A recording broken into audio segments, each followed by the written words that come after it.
ಅಲ್ಲೋ ಕೂತಿದ್ಯಾ ಯೂಟ್ಯೂಬ್ ಹಾಕ್ಮೇಲೆ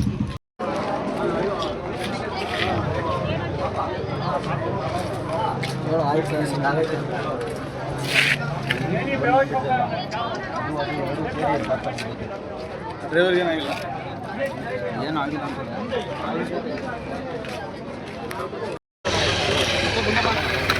ಸ್ವಲ್ಪ ಜ್ವರ ಬಂದಿದ್ದು ಪಟಾಕಿ ಎಲ್ಲ ಆಗಿದ್ದು. ಇಲ್ಲಿ ಏನಾಗಿದೆ ಅಂದರೆ ಗಣೇಶನ್ನ ಕೊಡಬಾರ್ದು ಅಂತ ಹೇಳ್ಬಿಟ್ಟು ನಾವು ಕೆಲವು ಸಭೆಗಳಲ್ಲಿ ಮೀಡಿಯಾಗಳ ಮುಂದೆ ಎಲ್ಲ ಹೇಳಿದ್ದೀವಿ ಅನುಮತಿ ಕೊಡಬಾರ್ದು ಅಂತ. ಇಲ್ಲಿ ಕೆಲವರಿಗೆ ಹುಡುಗರಿಗೆ ಹದ್ದು ಪದ್ದಿಲ್ಲ ಹಂಗಾಗ್ತದೆ. ದೊಡ್ಡವರು ಚಿಕ್ಕವರು ಅನ್ನೋ ಭಯ ಭಕ್ತಿನೇ ಇಲ್ಲ. ಹಂಗಾಗಿ ಈ ಗಣಪತಿನ ಬಿಡಲಿ ಮಾಡಲಿ ಸಂತೋಷ, ನಾವೇನು ಬೇಡ ಅಂತ ಹೇಳಲ್ಲ. ಪಟಾಕಿ ಡಿಸ್ಟಿಕ್ ತಂದುಬಿಟ್ಟು ಸಹಕಾಯಕ ಸರ್ಕಾರ ಇಟ್ಬಿಟ್ರೆ ಅಕ್ಕಪಕ್ಕ ಮನೆಗಳವರೆಗೆ ಅವರಿಗೆಲ್ಲ ಹೆಚ್ಚು ಕಮ್ಮಿಗಳಾಗೋದು ಸಹಜ. ಆಮೇಲೆ ಈಗ ಇಬ್ಬರಿಗೆ ಹೆಚ್ಚು ಕಮ್ಮಿ ಆಗಿದೆ. ಈಗ ಆಲ್ರೆಡಿ ಸತ್ತೋಗಿದ್ದಾರೆ ಇಬ್ಬರು ಮಕ್ಕಳು ಸತ್ತೋಗಿದ್ದಾರೆ. ಸುಮಾರು ಜನಕ್ಕೆ ಗಾಯಗಳಾಗವೆ. ಇದಕ್ಕೆ ಕೆಲವು ಮುಖಂಡರುಗಳಿಗೆ ಏನು ಮಾಡ್ತಾರೆ, ಆ ಗಣೇಶ ನಿಕ್ಕೋ ಜಾಗಕ್ಕೆ ಹೋಗೋದು, 5,000 10,000 ಕೊಡೋದು, ಎನ್ಕರೇಜ್ ಮಾಡೋದು ಅವರಿಗೆ. ನೀವು ಮಾಡ್ರಿ ಅಂತ.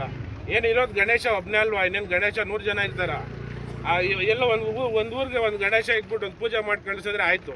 ನೋಡಿ ಇಂಥದ್ದು ಇವಾಗ ಬಂದು ಗಣೇಶ ಕಾಪಾಡ್ಬಿಡ್ತಾರೆ ಆ ಮಕ್ಕಳನ್ನ. ಏನಾಗಿದೆ ಸರ್? ಅದೇ ಅದು ಪಟಾಕಿ ಇಕ್ಕಿದಾಗ ಬ್ಲಾಸ್ಟ್ ಆಗಿ ಎಲ್ಲ ಸುತ್ತ ಇದು ಸಿಡಿದು ಎಲ್ಲ ಇದಾಗಿದೆ. ಮಗಕ್ಕೆಲ್ಲ ಹೊಡೆದು ಮಕ್ಕಳಿಗೆಲ್ಲ ಹೊಡೆದು ಇದೆಲ್ಲ ಇದು ಬ್ಲಾಸ್ಟ್ ಆಗಿ ಹೊಡೆದಾಗಿದೆ. ಪೊಲೀಸರಿಗೂ ಒಬ್ರಿಗೆ ಏಟಾಗಿದೆ ಅಂತೆ ಮಾಹಿತಿ. ನಾನು ಸ್ಥಳದಲ್ಲಿ ಇರಲಿಲ್ಲ, ಯಾರನ್ನ ಗೊತ್ತಿರೋ ವಿಚಾರ ತಿಳಿಸಿ ಗಣೇಶನ್ ಬಿಡಕ್ಕೆ ಹೊಟ್ಟಿರೋದು.